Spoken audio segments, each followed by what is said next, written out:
राधे राधे दोस्तों।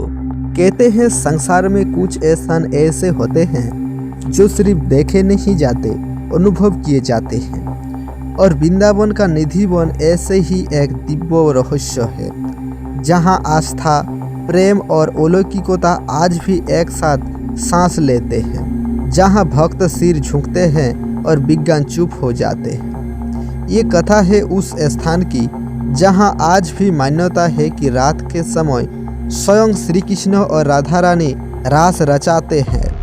यही कारण है कि संध्या आरती के बाद यहाँ इंसान तो क्या, पक्षी और बांदर तक दिखाई नहीं देते।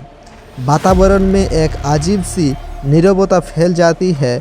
ऐसा लगता है जिसे पूरा प्रकृति स्वयं किसी महागोपनीय लीला की तैयारी में मग्न हो गया है।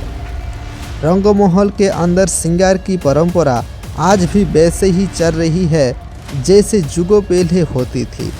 शाम को जब सेवायत फूलों की माला, पान, दातन, इत्र, जल और विश्राम का पूरा श्रृंगार रख कर दरवाज़ा बंद करते हैं तो सुबह दृश्य बदल चुका होता है। पान आधा खाया हुआ मिलता है, दातन का स्वाद लिया गया है, जल का लोटा खाली है और माला बिखरी हुई है। कोई देखता नहीं पर सब महसूस करते हैं कि यहाँ कोई आता अवश्य है। और कौन है, ये प्रश्न आज भी हवा में तैरता रहता है। निधि वन के पेड़ भी साधारण नहीं है।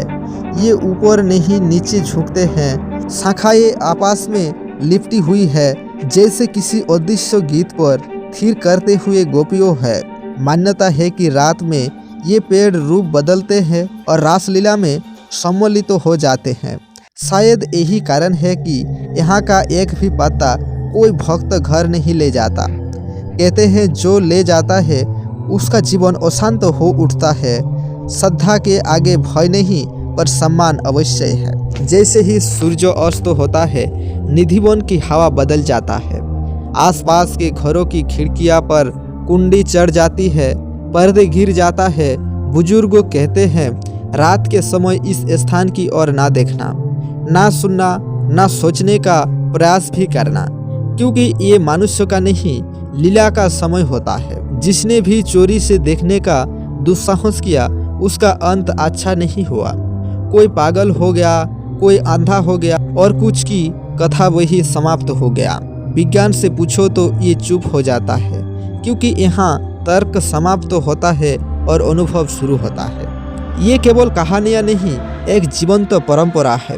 रासलीला आज भी चलता है, आँख से नहीं अनुभूति से। यही कारण है कि निधि वन केवल एक स्थल नहीं, एक रहस्य है, एक भाव है, एक चेतावनी है और एक आह्वान भी है। जो यहाँ आता है उसके भीतर कुछ ना कुछ बदल कर जाता है, चाहे वो श्रद्धा हो या जिज्ञासा, पर खाली कोई नहीं लौटता। सुबह की आरती के समय जब घंटियाँ बाजती है तो